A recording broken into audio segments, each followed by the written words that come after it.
I still sometimes replay the mental image in glorious, dripping slow motion. Barbara Babs Butterfield, HOA president extraordinaire, all 250 pounds of her self-importance, in her ridiculous, oversized sun visor and a pastel pink tracksuit that screamed, retired and furious about it, arms flailing like a confused albatross, her perfectly coiffed, silver helmet of hair collapsing as she plunged, with a magnificent and deeply satisfying kersplash, into the murky green waters of what she considered her community lake, but what was, in fact, partially my private property. You know, the part her considerable stern was currently occupying, along with the splintered remains of my dock. How did we get here? Oh, buckle up, buttercups, because this story has more twists than a bag of pretzels and a sweeter ending than a diabetic coma. Drop a comment letting me know where you're watching from, because you're not going to want to miss a single delicious detail of how Babs Butterfield, scourge of Harmony Creek Estates, finally got her aquatic comeuppance. It all started, as these things often do, with a dream. My dream was simple: a small house, a quiet life, and a little piece of water to call my own. After years of saving, working as a structural engineer designing things to not collapse, ironically enough, I found it. A charming, if slightly neglected, cottage on the edge of Harmony Creek Lake. The property line, clearly marked on the county plat maps and my deed, extended 50 feet into the lake, encompassing a sturdy, if weathered, wooden dock. It was perfect. My own little slice of lakeside serenity, or so I thought. My first introduction to the local flavor, specifically Babs Butterfield, came within a week of moving in. I was enjoying a quiet Saturday morning coffee on my newly acquired dock, contemplating the dragonfly convention happening over the water lilies, when a shadow fell over me. I looked up to see a woman who can only be described as a human bulldog in sensible sneakers. She had a clipboard clutched to her chest like a shield, a cheap pen tethered to it with a piece of grimy string, and a gaze that could curdle milk. "Mr. Davies, I presume?" she barked, not so much a question as an accusation. Her voice was a gravelly contralto that seemed permanently set to disapproving. I confirmed my identity. "I'm Barbara Butterfield," she announced, puffing out her chest, which strained the buttons of her polo shirt, emblazoned with Harmony Creek HOA President. "Welcome to the neighborhood. Just a friendly reminder that this dock, like all lakeside amenities, is for communal use. We have a sign-up sheet for fishing times if you'd like priority access, though it's mostly first come, first served." I blinked, my coffee halfway to my lips. "I'm sorry," I said, trying for polite but firm, "but this dock is actually on my private property. My property line extends 50 feet into the lake here." I even gestured vaguely towards where I imagined the invisible line to be. Babs let out a sound that was somewhere between a snort and a laugh. "Oh, new owners always get confused about that. Harmony Creek Estates has a long-standing community access agreement for all lakefront areas. It's for the betterment of all residents." She tapped her clipboard meaningfully. "Page 17. Subsection D of the Covenants, Conditions, and Restrictions. Lake Access and Usage." I, having meticulously read the entire CC Rupees document before purchasing, because that's the kind of thrilling Saturday night reading an engineer enjoys, knew for a fact that subsection D pertained to a small, clearly delineated community beach area on the opposite side of the lake, and certainly not my specific deeded property. "I believe you might be mistaken, Miss Butterfield," I said, still aiming for diplomacy. "I've reviewed the CC Rupees, and my deed clearly shows this parcel, including the dock and the water surrounding it, as private." She waved a dismissive hand, nearly knocking my coffee mug into the water. "Details. Details.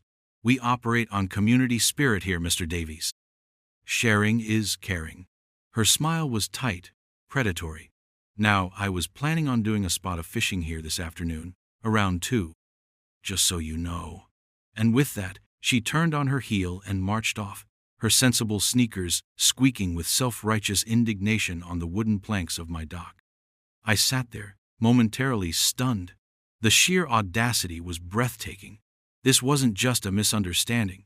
This was a declaration of intent. This was a land grab, albeit a very small, dock-sized one.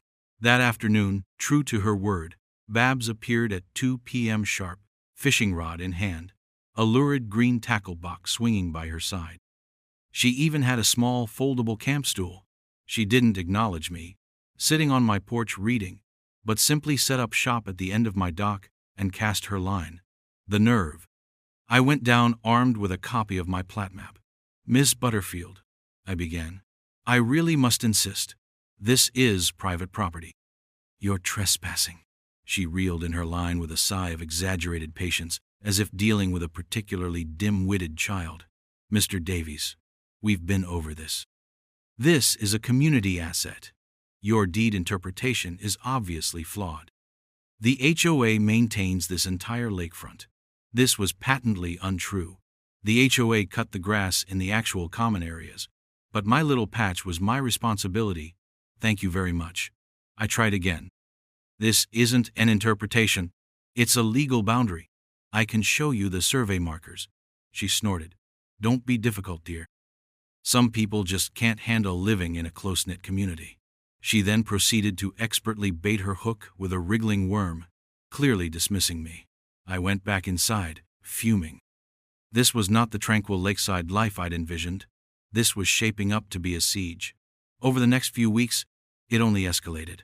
Babs was there almost daily, sometimes with a crony, another sour-faced woman named Agnes, who looked like Babs's understudy in the local amateur dramatic society's production of The Crucible. They'd bring thermoses of what smelled suspiciously like cheap sherry and cackle loudly, their voices carrying across the water and shattering any semblance of peace. They'd leave empty bait containers, tangled fishing line, and occasionally, little fish guts for the flies.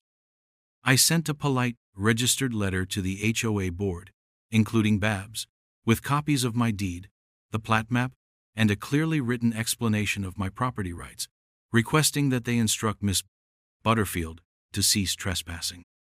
The response was a curt, dismissive letter signed by Babs herself, in her capacity as president, stating that the HOA Council has reviewed your concerns and found them to be without merit. The historical precedent of community access to the lakefront remains in effect. Historical precedent? I'd only been there a month.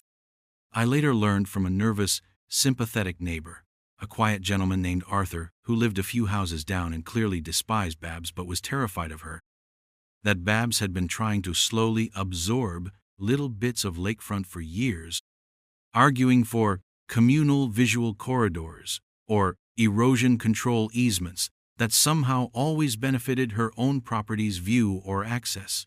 My little dock was just her latest conquest. Arthur also mentioned, in hushed tones, that Babs had been president for an unprecedented 15 years, mostly because no one else dared run against her iron-fisted, clipboard-wielding reign. He'd seen her fine people into oblivion for having the wrong shade of beige on their shutters, or for their petunias being insufficiently vibrant. My dock dispute, he intimated, was small fry, compared to her usual tyrannies. But it was my small fry, and she was poaching it with relish. I started documenting everything.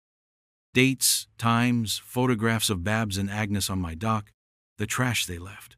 I installed a discreet security camera overlooking the dock, disguised as a birdhouse. Its gentle chirping notification on my phone whenever it detected motion became the soundtrack to my growing frustration.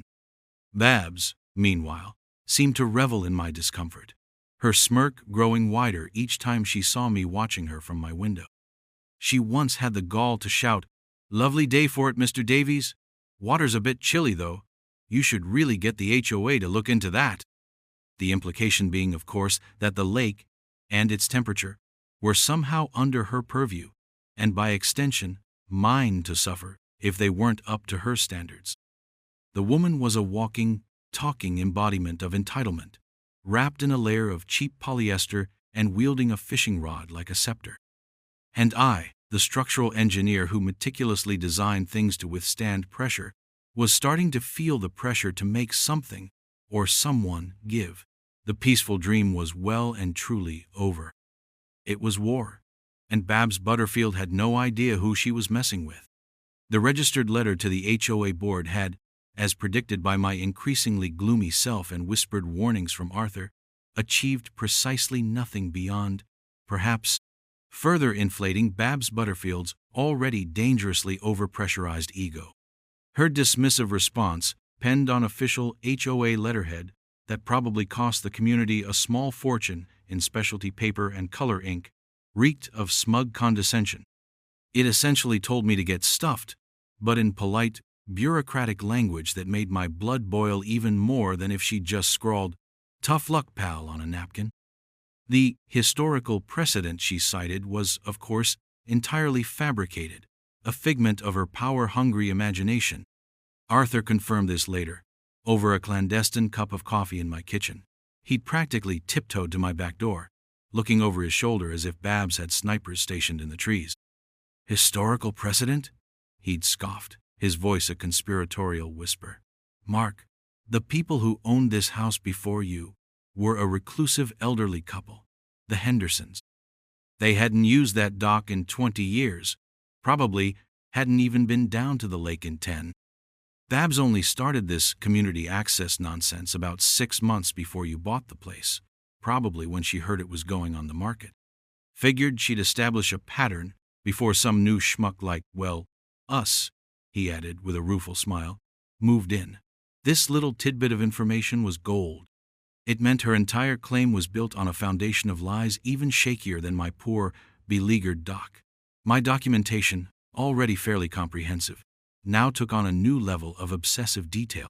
The birdhouse camera, bless its tiny digital heart, became my star witness. I had footage of Babs arriving, Babs setting up, Babs casting, Babs occasionally hooking a sunfish and crowing about it, Babs leaving her mess, Babs even, on one memorable occasion, trying to teach Agnes how to use a spinnerbait, resulting in Agnes hooking Babs's ridiculous sun visor and nearly yanking it off her head. I saved that clip with particular relish. The visual cues of her perceived status were almost comical. Babs never just walked onto my dock, she processed. Often, she'd be wearing what I mentally dubbed her official HOA business attire, a collection of slightly too bright pastel tracksuits, always paired with pristine white sneakers, the kind that look like they've never touched actual earth. And always, the clipboard, sometimes tucked under her arm like a royal scepter, other times laid ceremoniously beside her camp stool. Her car, a gleaming, gas-guzzling SUV the color of dried blood, was always parked as obtrusively as possible on the narrow street, a statement in itself. She wanted to be seen. She wanted to be acknowledged as the queen bee of Harmony Creek. The enablers were a predictable bunch. Agnes was her chief lady-in-waiting, a simpering echo who nodded vigorously at everything Babs said and glared daggers at me if our paths crossed. Then there were a couple of other board members who, according to Arthur, were either too intimidated to challenge Babs or secretly benefited from her regime. One of them, a mousy man named Gerald, owned the landscaping company that held the lucrative HOA contract. Funny how that worked. My attempts at direct confrontation continued to be futile. One afternoon, seeing Babs and Agnes setting up for their daily constitutional of trespass and gossip, I decided to try a different tack. I put on my friendliest, most non-threatening smile, grabbed a couple of bottles of cold water from the fridge, and ambled down to the dock. "Afternoon, ladies," I said, offering the water. "Bit warm out today." Babs eyed the water bottle suspiciously, as if it might be laced with something more potent than H2O. Agnes just squinted at me. "We're fine, Mr. Davies," Babs said, her tone implying that my presence was an unwelcome intrusion on their sacred fishing ritual. "Just enjoying the community facilities." "Right," I said, still smiling. "About that, Babs, I've been doing a little more digging. My lawyer agrees, by the way. This dock and this section of the lake are definitively private property. Legally, you're trespassing every time you come here." I kept my voice light, almost conversational. Babs's face tightened. The sun visor seemed to dip lower, casting her eyes into shadow. Your lawyer, she sniffed, is clearly as misinformed as you are. The HOA has its own legal counsel, Mr. Davies. And they assure us our long-standing interpretation of community access is perfectly sound. Perhaps your lawyer needs to consult ours before making such baseless accusations. Agnes nodded so hard her jowls wobbled. Baseless, she chirped. Now if you'll excuse us, the fish are biting. She then proceeded to make an exaggerated casting motion, nearly clocking Babs in the head with her rod. I sighed internally. So much for the friendly approach. It was clear Babs lived in an alternate reality, one where her desires automatically translated into HOA policy and, apparently, property law. My research intensified. I spent hours at the county records office, poring over decades-old survey maps and deeds for the entire Harmony Creek development. I cross-referenced our amendments, looking for any loophole, any mention of communal access that might extend to my property. There was nothing. Zip. Nada. My land was my land. The only common lakefront access was the designated beach and a small boat launch on the far side, maintained by the HOA. My dock was mine, period. I even found the original development plans from the 1970s. The individual lakefront lots were clearly demarcated as private, their water rights explicitly deeded. Babs's claim wasn't just weak, it was non-existent. It was a pure power play, a bully asserting dominance simply because she could, or thought she could. I started to wonder if Babs was perhaps not entirely rational, or if she genuinely believed her own fabrications after repeating them for so long. It was the sheer, unblinking audacity that got me. The way she could look me right in the eye, stand on my clearly marked private property, and tell me with utter conviction that I was the one in the wrong. It was maddening. The local police were, unfortunately, not much help. I'd called them once, early on, after a particularly frustrating encounter. 2 young officers had shown up, looked at my paperwork, listened to Babs's counterclaims about HOA rules, and then basically told me it was a civil matter. We can't really get involved in HOA disputes, sir, one of them had said with an apologetic shrug. Unless there's a clear breach of the peace or a direct threat, you'll probably need to take it up with the HOA board or civil court, which was, of course, like asking the fox to guard the henhouse, given Babs's stranglehold on the board. So, I was on my own. But being an engineer, I'm good with problems. I identify them, analyze them, and then I design solutions. Babs Butterfield was a problem. A large, immovable, pastel track-suited problem. And her preferred location for being a problem was my increasingly dilapidated-looking dock. Dilapidated, an interesting thought. The dock was old. It was sturdy, but it wasn't new. Wood, especially wood constantly exposed to water and weather, degrades. Load-bearing capacities diminish over time. An idea, a very small, very wicked idea, began to take root in the fertile ground of my frustration. It was an idea that, if cultivated carefully, might just provide a permanent solution to my Babs problem, one that she herself would orchestrate. In a way, I started paying closer attention to the dock's structure, not as its owner, but as an engineer. Where were the stress points? What were its weakest links? How much weight could it really support, especially if, say, a certain point was repeatedly subjected to a significant, localized load? Like, for instance, a 250-pound HOA president plopping her camp stool down in the exact same spot day after day. The wheels in my head, the ones that usually crunched numbers for bridge supports and load distribution, began to turn with a new, rather sinister purpose. Babs thought she was playing checkers. I was about to upgrade the game to 3-dimensional chess, with a splashy finish. The tipping point wasn't a single dramatic event, but rather a slow, agonizing accumulation of indignities, like water torture, drip by infuriating drip. It was Babs shooing away a family of ducks that had taken a liking to paddling near my dock, claiming they were disrupting the fishing environment. It was finding one of my new deck chairs, which I'd foolishly left out, inexplicably moved to the far end of the dock and smeared with what looked suspiciously like worm guts. It was Agnes, Babs's faithful shadow, loudly complaining to Babs, but clearly for my benefit, that the glare off Mr. Davies' new windows is scaring the trophy base. Trophy base.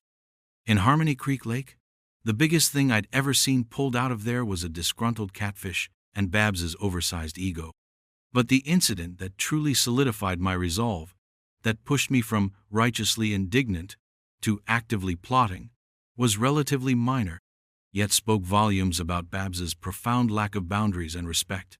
I'd been gifted a beautiful, handcrafted wooden bird feeder by my sister, a lovely little thing shaped like a miniature lighthouse. I'd carefully installed it on a post near the dock, hoping to attract some goldfinches. One afternoon, I came home to find it gone. Vanished. I searched everywhere, thinking perhaps a strong wind had blown it down, though it had been securely fastened. Then, a few days later, while reviewing the birdhouse camera footage, which, ironically, now had nothing to feed its avian namesakes, I saw it. Babs. She'd waddled onto the dock, noticed the bird feeder, frowned at it as if it had personally insulted her. Then, after a moment's contemplation, she'd unhooked it from its post, tucked it under her arm, and marched off with it. Just like that. No explanation, no note, nothing. She had stolen my bird feeder, my sister's gift. I watched the footage 3 times, a cold fury building in my chest. This wasn't about fishing anymore. This wasn't about community access. This was about a petty tyrant who believed she had carte blanche to do whatever she pleased, to take whatever she wanted, simply because she was Babs Butterfield, HOA president. That bird feeder was the final straw. The Rubicon had been crossed, the gauntlet thrown down, the cliché well and truly deployed. Babs had to go.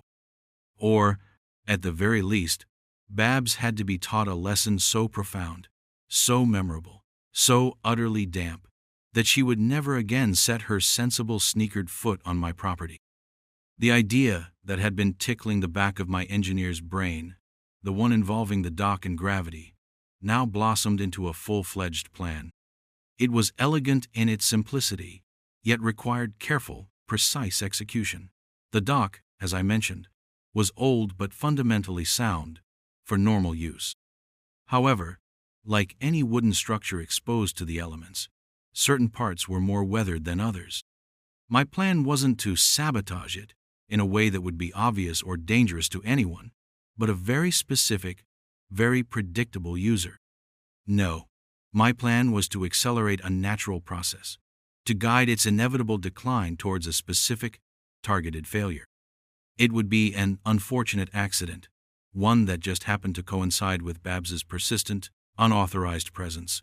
My professional skill set was suddenly, wickedly, relevant. I knew wood. I knew stress tolerances, shear forces, load distribution. I knew how to weaken a structural member discreetly, making it appear like advanced rot or insect damage, especially to a layman's eye. And I knew Babs's routine. She always set up her camp stool in the exact same spot, on the 3rd plank from the end, slightly to the right.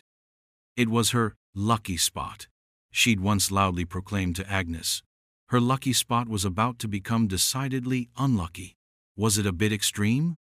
A quiet voice of conscience, the one that usually tut-tutted when I considered skipping dessert, whispered that maybe, just maybe, arranging for an HOA president to take an involuntary swim was a tad over the top. I considered briefly other options. More lawyers? A formal complaint to some state oversight board for HOAs?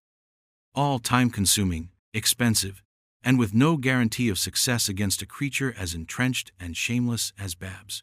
She hadn't responded to reason, to polite requests, to legal notices. She respected nothing but power and, perhaps, public humiliation. She had stolen my bird feeder. The voice of conscience shut up pretty quickly after that. My first step was discreet, late-night reconnaissance.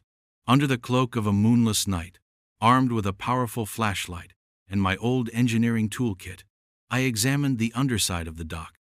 The support piles were still solid, driven deep into the lakebed, but the crossbeams and stringers, the horizontal members supporting the deck planks, Some of them were showing their age, particularly the ones directly under Babs's lucky spot. Perfect. Over several nights, my dock maintenance program began. It was meticulous, patient work. I wasn't using a chainsaw to dramatically slice through beams. That would be far too obvious.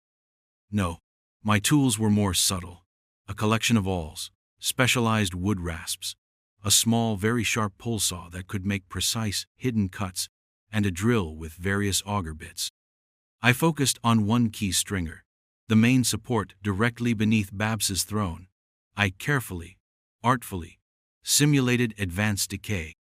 I scored the underside of the beam, creating deep grooves that would look like insect channels or dry rot to the untrained eye. I drilled a few strategically placed holes, angled to compromise its integrity under a specific load, specifically, a repeated downward force in a localized area. It was like sculpting, but with the aim of deconstruction. I wasn't just cutting, I was calculating. Babs, by my conservative estimate, plus her gear and the camp stool, exerted around 270 pounds of force.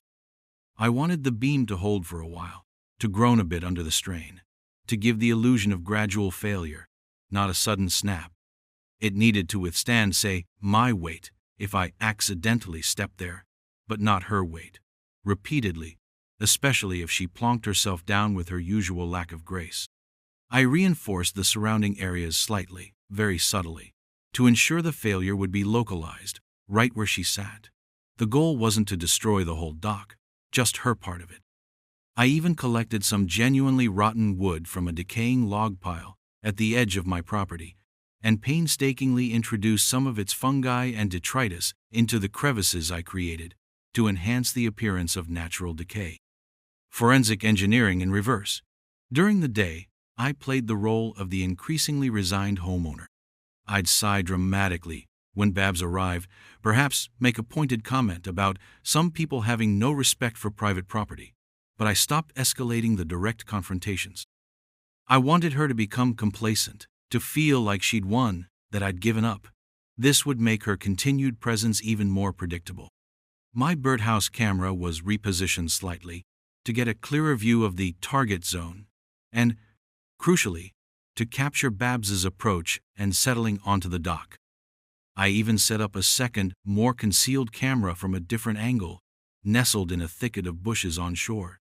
Redundancy is key in data collection, after all.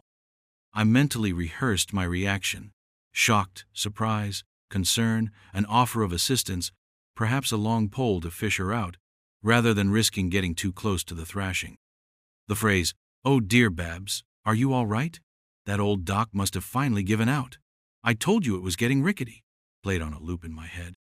I found Arthur's warnings about Babs's vindictiveness echoing in my mind. If this went wrong, if she suspected foul play and could somehow prove it, the HOA hammer would come down on me with the force of 1,000 improperly shaded beige shutters. But my engineering brain assured me the plausible deniability was strong. It was an old dock. Old docks fail, especially when subjected to regular, concentrated stress by individuals who, shall we say, were testing its upper load limits on a daily basis. The final touch was a small, almost invisible hairline crack I initiated on the top surface of the target plank, right where her stool leg would rest, using a utility knife. It would be the first thing to visibly give, just before the underlying support decided to retire. I was ready. The stage was set. All I needed was for my leading lady to make her entrance and hit her mark. The weather forecast for the upcoming Saturday predicted a warm, sunny afternoon. Perfect fishing weather for a certain HOA president. I felt a grim sense of satisfaction. Babs Butterfield was about to make a very big splash, and I had engineered every last ripple. The designated Saturday dawned bright and oppressively humid, the kind of summer day where the air itself feels sticky. Perfect. Babs wouldn't be deterred by a little sweat if it meant asserting her dominion over my dock. I went about my morning with a peculiar calm, a sense of inevitability settling over me. I mowed the lawn, making sure to give a cheerful, oblivious wave to Mrs. Henderson from across the street, who was tending her prize-winning roses and likely cataloging my every move for Babs's future reference. Around 1:45 p.m., my phone chirped. The birdhouse camera was signaling motion. Showtime. I casually ambled to my kitchen window, which offered a good view of the dock approach. And there she was, Babs Butterfield in all her glory, resplendent in a lime green tracksuit that made her look like an enormous, disgruntled tree frog. Agnes, her ever-faithful acolyte, waddled a respectful pace behind, carrying 2 fishing rods and a tackle box large enough to house a small outboard motor. They were chatting animatedly, or rather, Babs was pontificating and Agnes was nodding enthusiastically, her gray perm bobbing in agreement. As they reached the head of the dock, Babs paused, surveyed my dock, my lake, with the proprietary air of a feudal lord inspecting her domain. She even gestured expansively, nearly smacking Agnes with her hand. I couldn't hear their words, but I imagined it was something along the lines of, "Isn't it wonderful, Agnes, how we ensure these community assets are available for all?" Despite the petty objections of newcomers, they proceeded onto the dock. Babs, with the unerring predictability of a migrating goose, headed straight for her lucky spot, the 3rd plank from the end, slightly to the right. Agnes started setting up her gear a little further down, closer to shore, as if sensing, on some primal level, that proximity to Babs today might be ill-advised. I watched, my heart rate picking up just a notch, as Babs unfolded her camp stool with a grunt and positioned it precisely. She then lowered her considerable bulk onto it. For a horrifying second, nothing happened. Did I miscalculate? Was the wood stronger than I'd anticipated? Then, I saw it. A slight sag, a subtle bow in the plank beneath her. My painstakingly engineered weaknesses were beginning to yield. Babs, oblivious, was busy rummaging in her tackle box, pulling out a gaudy lure shaped like a miniature mermaid. She attached it to her line, stood up briefly to adjust her tracksuit bottoms, and then sat down again, a little more emphatically this time. That's when the first sound reached me, a faint, dry creak, like an old tree groaning in the wind. Babs paused, frowned. She shifted her weight. The creak came again, louder this time, accompanied by a faint crack. "This old dock is really showing its age, Agnes," Babs grumbled, loud enough for me to hear even from the window. "That Davies fellow really should get the HOA to fix it. Common property, common responsibility." Agnes, fiddling with her reel, just mumbled, Yes, Babs." Babs leaned forward to pick up her rod. As she did, she put more pressure on the front legs of her stool. There was another, sharper crack, and this time the plank beneath her visibly dipped. Her eyes widened slightly. She tried to stand, a look of dawning alarm replacing her usual haughty expression. Too late. With a sound like a giant tearing a very old piece of canvas, the strategically weakened stringer and the overlying plank gave way. It wasn't a sudden, dramatic explosion of wood. It was more of a tired, reluctant surrender. The world seemed to go into slow motion. Babs's arms shot out, grasping for purchase that wasn't there. Her lime green tracksuit became a blur. Her sun visor flew off her head, spinning like a defective frisbee before landing gently on the water. Her mouth formed a perfect O of surprise, rapidly morphing into terror. And then, with a glorious, final SHHHH, Babs Butterfield, HOA President, Clipboard Queen, and General Neighborhood Nuisance, disappeared into the surprisingly green depths of Harmony Creek Lake. The splash was magnificent, sending a shower of murky water and lily pads arcing through the air. Agnes screamed, a high-pitched shriek that probably scared fish miles away. She dropped her rod and stumbled backwards, eyes wide with horror. For a moment, there was just the sound of agitated water, the glugging and bubbling where Babs had been. Then, a lime-green bulk surfaced, sputtering and coughing, hair plastered to her skull, resembling a confused manatee. "Help!" she gasped, flailing wildly. "Help me, Agnes! I can't! Glub! Touch the bottom!" Now, it was time for my performance. I burst out of my back door, feigning utter shock and concern. "Good heavens! What happened?" I shouted, rushing towards the dock. or what was left of the end of it. Agnes was pointing frantically at the hole where Babs was churning the water. "She fell in! The dock! It just broke!" I peered down at Babs, who was now managing to doggy paddle in a most undignified fashion, her face a mask of fury and fear. "Babs, are you all right?" I called, trying to inject the right amount of panic into my voice. "Hang on, don't worry." I remembered a long aluminum boat hook I kept leaning against the side of the house. "I'll get the boat hook." I dashed back, grabbed it, and returned to the dock's edge. By now, Babs had managed to paddle her way closer to a sounder section of the dock, clinging to one of the remaining support piles, gasping like a beached whale. Her lime green tracksuit was now a fetching shade of pond scum brown. I cautiously extended the boat hook. "Grab onto this, Babs. I'll try to pull you closer." She snatched at it, her eyes spitting fire even through the dripping lake water. You, this is your fault, Davies," she sputtered, water streaming from her nose. "This dock is a death trap. I'm going to sue you. I'm going to sue the entire HOA. Now, Babs," I said soothingly, trying not to grin as I helped her inch her way along the broken edge. "Let's just get you out first. Accidents happen. This old dock has been looking a bit unstable for a while. I even mentioned it, remember? A small creative embellishment there."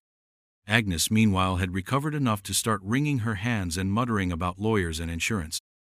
Several neighbors, drawn by Agnes's earlier shriek and Babs's bellowing, were starting to gather at the edges of their properties, staring with undisguised curiosity. It took a considerable effort, mostly on Babs's part as she was a substantial dead weight, but eventually, with much puffing and indignant sputtering, we managed to heave her, like a prize-winning but very wet tuna, onto the remaining solid portion of the dock. She lay there for a moment, a sodden, defeated heap of lime green, weeds clinging to her hair. Her expensive white sneakers were squelching. Her clipboard, I noticed with satisfaction, was floating serenely away towards the middle of the lake, a tiny raft of righteousness adrift. Then the fury returned. She struggled to a sitting position. "This is an outrage," she bellowed, her voice hoarse but still managing to convey its usual commanding tone. "This dock is HOA common property. It's a disgrace. I could have drowned." "Well, technically, Babs," I said, my voice calm and matter-of-fact, as I began to secure the area by picking up a few splinters. "This particular section, as I've mentioned multiple times, is private property, my property, and you were trespassing when it, unfortunately, gave way under your, considerable enthusiasm for fishing." I gestured to the jagged hole. "Looks like that old beam just couldn't take the strain anymore." Her face went from puce to an alarming shade of purple. Before she could erupt further, I pulled out my phone. "I should probably document this for insurance purposes," I said brightly, "and make an incident report for the HOA, of course. Standard procedure." I started snapping photos of the broken dock, the waterlogged Babs, the concerned, and secretly gleeful, I suspected, faces of the gathering neighbors. The birdhouse camera and its hidden cousin were, of course, capturing every delicious, dripping moment from much better angles. The show wasn't over. It was just moving to its next, and perhaps most satisfying act, the reckoning. The aftermath of Babs Butterfield's impromptu baptism in Harmony Creek Lake was, to put it mildly, chaotic. Babs, once extricated from the water and wrapped in an old, but clean, beach towel I magnanimously provided, mostly to stop her dripping pond water all over the rest of my dock, was a sputtering volcano of indignation. Threats of lawsuits, HOA sanctions, personal vendettas, and even vague imprecations against my lineage filled the humid afternoon air. Agnes, her loyal but now thoroughly unnerved sidekick, hovered nearby, occasionally interjecting with, "Oh, Babs, dear," or, "It was terrible, just terrible," while dabbing at Babs's weed-strewn hair with a tissue that rapidly disintegrated. Several neighbors, initially drawn by the commotion, now formed a small, silent, and utterly fascinated audience on the shorelines of their respective properties. I could practically feel their collective intake of breath, the unspoken, finally, hanging in the air. Arthur, my sympathetic neighbor, even gave me a subtle, almost imperceptible thumbs up from behind his prize-winning azalea bush. My first order of business, after Babs had been sufficiently towel-dried to prevent immediate hypothermia, or perhaps just to lessen the risk of her short-circuiting, was to secure the scene. For safety reasons, of course, I announced gravely to the assembled onlookers and a still seething Babs, and for the integrity of any investigation, I need to make sure no one else disturbs this area. I fetched some bright yellow caution tape I conveniently had in my garage, a remnant from a past home improvement project. I swear, and cordoned off the entire dock. This had the dual benefit of looking official and preventing Babs or her cronies from attempting to tamper with the evidence, namely, the beautifully splintered remains of the collapsed section. The HOA will need to conduct a full inquiry, Babs declared, her voice regaining some of its familiar tyrannical timbre, though slightly undercut by the chattering of her teeth and the faint aroma of lake sediment. And Miss Davies, you will be held accountable for this gross negligence. Negligence, Babs? I replied, raising an eyebrow. My tone was one of mild surprise, laced with a hint of pity. I seemed to recall multiple written and verbal warnings about the private nature of this dock, and, if I'm not mistaken, polite suggestions that its age and condition might make it unsuitable for, shall we say, regular, heavy use by non-owners. But please, by all means, let's have an inquiry. I have extensive documentation. I patted the pocket where my phone, containing gigabytes of Babs's trespassing adventures, resided. This seemed to give her pause, just for a moment. The mention of documentation always did. Her eyes narrowed, but the bluster deflated a tiny bit. The following Monday, I received an official-looking summons, hand-delivered by a sheepish-looking Gerald from the landscaping company, who also served as the HOA's reluctant sergeant-at-arms. It was for an emergency HOA board meeting to be held that Wednesday evening. The subject: urgent review of dock collapse incident and associated liability concerns. Associated liability, indeed. I spent the next 2 days preparing my presentation. This wasn't just going to be a defense, it was going to be an offensive maneuver, designed to dismantle Babs's credibility piece by piece. I compiled everything: copies of my deed and plat map, highlighted for clarity, all correspondence with Babs and the HOA, dated logs of her trespassing incidents, and of course, the star exhibits, still photos and video clips from my security cameras. I even consulted briefly with a lawyer friend who specialized in property disputes. Her advice was simple: stick to the facts. Let Babs hang herself with her own arrogance, and make sure your evidence is irrefutable.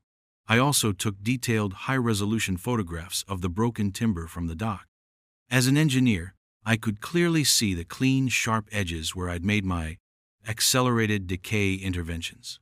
To a layperson, however, especially one predisposed to believe in Babs's narrative of my negligence, it might look ambiguous.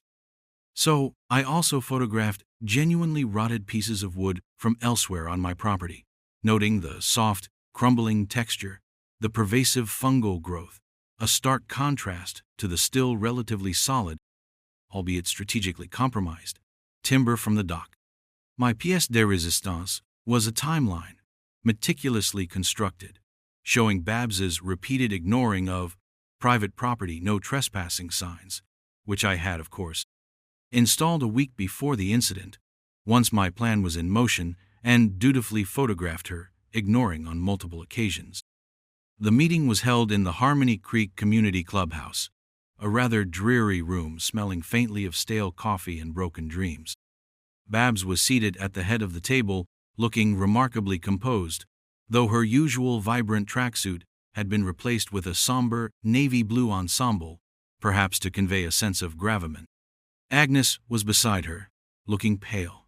The other 3 board members, Gerald the landscaper, a perpetually nervous woman named Carol, and a stern, silent man named Mr.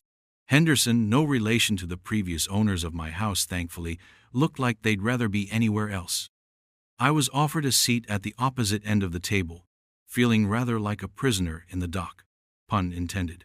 Babs began, her voice dripping with false solemnity. We are gathered here this evening to address a most serious incident.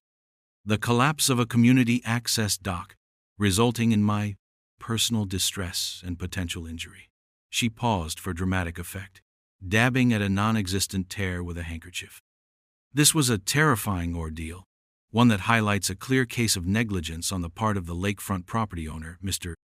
Davies, who failed to maintain this vital community amenity to a safe standard, despite its established communal use. She then launched into a lengthy, rambling diatribe about historical precedent, community spirit, and my willful disregard for HOA bylaws that she clearly hadn't read or had creatively reinterpreted. She even produced a blurry photo, allegedly of someone fishing on that very dock 10 years ago, as proof of its long-standing communal status. When she finally wound down, all eyes turned to me. I took a deep breath and began calmly, methodically. Thank you, Ms. Butterfield, and members of the board. I, too, am concerned about safety and liability. I then laid out my case, starting with the incontrovertible legal documents, the deed, the plat map. As you can see, I said, passing around copies, this dock and the surrounding 50 feet of lakebed are, unequivocally, private property. There is no mention of any community easement or access right in any legal document pertaining to my lot. I then moved on to the correspondence, showing my polite initial requests and the HOA's, Babs's dismissive responses. I made repeated attempts to resolve this amicably. Next, the photographic evidence of the no trespassing signs, and Babs blithely ignoring them. Clip after clip from the birdhouse camera showed her striding past the signs, setting up her fishing gear, sometimes even glaring directly at the camera as if daring it to object. The board members were silent, studying the images. I could see Gerald squirming. Then came the pièce de résistance, the video footage of the fall itself. I had edited it slightly, starting with Babs's arrival, her confident march to her lucky spot, her complaints about the dock's condition, that Davies fellow really should get the HOA to fix it, and then the glorious, undeniable splashdown. I played it twice. The silence in the room was thick enough to spread on toast. Babs's face was a frozen mask of fury. Agnes looked like she was about to faint. As you can see, I continued, my voice calm and steady. Miss Butterfield was, at the time of the incident, knowingly trespassing on clearly marked private property. Furthermore, she herself commented on the dock's perceived instability moments before it collapsed. If anyone was negligent, it was arguably Ms. Butterfield, for repeatedly using a structure she herself deemed questionable on property where she had no legal right to be. I then presented my engineer's assessment, with close-up photos of the broken timbers. This dock is old, I conceded. Wooden structures require maintenance. However, the failure point was consistent with repeated, localized stress, such as a person of considerable stature, repeatedly placing their full weight in one precise spot, day after day, despite being warned of the property's private nature and potential instability. I didn't explicitly mention my accelerated decay program, of course. I didn't need to. The narrative of an old dock failing under the weight of a persistent trespasser was perfectly plausible, especially when that trespasser was Babs. Mr. Henderson, the silent board member, finally spoke. Miss Butterfield, he said, his voice a low rumble. Is it true you were informed repeatedly that this was private property? Babs sputtered. It's a misunderstanding of the historical use. The bylaws are open to interpretation. Not really. I interjected gently, holding up the clearly worded CCR section on common areas versus private lots. It's quite specific. Carol, the nervous board member, piped up. Babs, did you really, the signs, did you see the no trespassing signs? Babs glared at her. They were ambiguous and recently erected. I have dated photographs of their installation 2 weeks prior to the incident. I offered sweetly, and daily footage of Miss Butterfield ignoring them thereafter. Gerald, visibly sweating, finally broke. "Babs, our insurance agent called this morning. He said, if this goes to a claim, and it turns out you were trespassing on documented private property after being warned, the HOA's liability coverage might be compromised. We could be personally liable." That seemed to be the magic word. Personally liable. Babs's face paled slightly under her residual tan. The prospect of her own assets being at risk was clearly more alarming than any mere dunking in the lake. The carefully constructed facade of Babs's infallibility was crumbling faster than my Dr. Dockbeam. The Queen was, if not entirely naked, then at least shivering in a very damp tracksuit. The rest of the HOA board meeting unfolded like a slow-motion train wreck for Babs Butterfield. Gerald's mention of personal liability had struck a nerve, not just with Babs, but with the other board members as well. Suddenly, her claims of historical precedent and community spirit sounded less like authoritative pronouncements and more like desperate, self-serving bluster. Mr. Henderson, who I was beginning to realize was far more observant and less Babs-aligned than I'd initially assumed, leaned forward, his gaze fixed on our esteemed president. "Babs," he said, his voice devoid of any deference, "Mr. Davies has presented compelling evidence. Legal documents, correspondence, photographic and video proof. What evidence, precisely, do you have to support your assertion that his dock is common property beyond your personal interpretation of vaguely worded, decades-old sentiments?" Babs flapped a hand dismissively, but the gesture lacked its usual imperial force. "It's always been considered common. Everyone knows that." "Everyone, Babs?" I interjected, keeping my tone mild. "Because Arthur, from down the street, who's lived here for 30 years, tells a very different story. He recalls the previous owners, the Hendersons, as recluses who never allowed anyone on their dock. He specifically remembers you starting this community access narrative only very recently, around the time the property went up for sale. This was a slight gamble, bringing Arthur into it without his express permission, but I knew he'd back me up if asked. He loathed Babs's tyranny." Babs shot a venomous glare in my direction. "Arthur is a troublemaker. Always has been." Mr. Henderson raised an eyebrow. "So, your evidence is anecdotal, and contrary evidence from long-term residents is dismissed as troublemaking?" Carol, emboldened by the shift in the room's dynamics, chimed in, her voice trembling slightly but firm. "Babs, I've always had my doubts about some of these interpretations, and frankly, after seeing this footage, your actions, it looks like you were deliberately provoking Mr. C. Davies, standing on his property, ignoring his signs." Babs's face was a study in apoplectic rage. "Provoking him? I was enjoying a community amenity. He's the one who failed to maintain it. He's lucky I don't sue him personally for my emotional distress and the ruination of my favorite tracksuit." This last bit, about the tracksuit, almost made me laugh out loud. The sheer pettiness was astounding.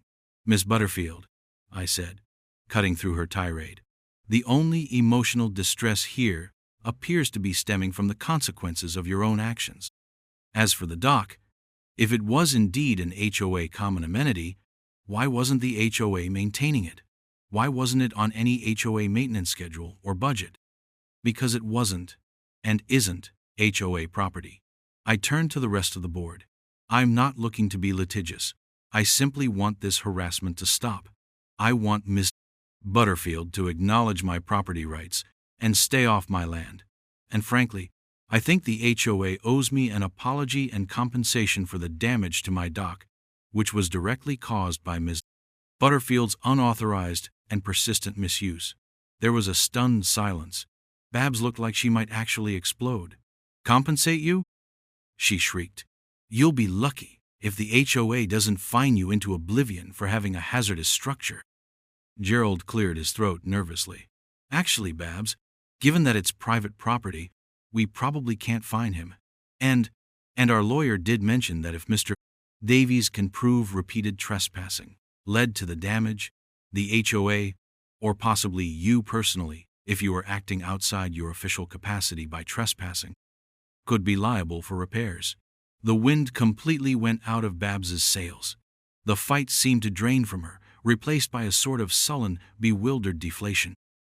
The board then voted 3-1, with Babs being the sole dissenter, to formally acknowledge my property rights as per my deed and plat map, to issue a formal directive to Babs to cease and desist from entering my property, and, most surprisingly, to open negotiations for the HOA to cover the cost of repairing my dock, framed as a goodwill gesture to resolve a neighborhood dispute caused by a misunderstanding of historical access by a board member. That last bit was a face-saving measure for Babs, but the intent was clear. She had lost, utterly and completely. The meeting adjourned. Babs stalked out without a word, Agnes trailing miserably behind her. Gerald and Carol offered me rather relieved apologies. Mr. Henderson actually shook my hand. "Well handled, Mr. Davies," he said with a faint smile. It's about time someone stood up to her. In the weeks that followed, Harmony Creek Estates underwent a quiet revolution. Babs, stripped of her lakefront fiefdom and her unquestioned authority, became a much diminished figure. She still attended HOA meetings, but her pronouncements were hesitant, her bluster gone. There were whispers of a potential challenge to her presidency in the upcoming elections.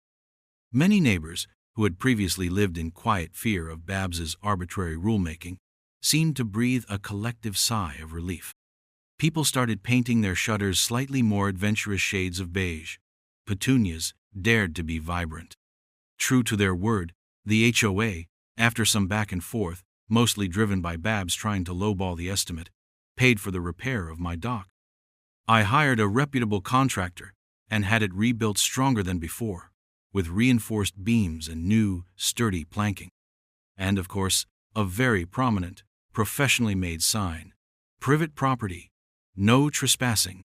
Violators will be submerged and publicly humiliated. Again. Okay, I didn't add the last bit, but I thought about it. The actual sign was firm but polite. Babs never set foot on my dock again. In fact, she seemed to avoid my entire side of the lake, her fishing expeditions now confined to the crowded, officially designated community beach area, where she looked rather forlorn amongst the screaming children and tangled fishing lines of the common folk. The bird feeder she'd stolen mysteriously reappeared on my porch one morning, slightly battered but intact, with an unsigned, grudging note that simply said, "Found this. I put it back up." The goldfinches seemed to love it. My lakeside Serenity was finally restored. I could sit on my new, Babs-proof dock, enjoy my coffee, watch the dragonflies, and listen to the gentle lapping of the water, undisturbed. The victory was sweet, made even sweeter by the fact that Babs had, in her monumental arrogance and entitlement, engineered her own downfall. She had underestimated me, underestimated the law, and vastly overestimated her own invincibility.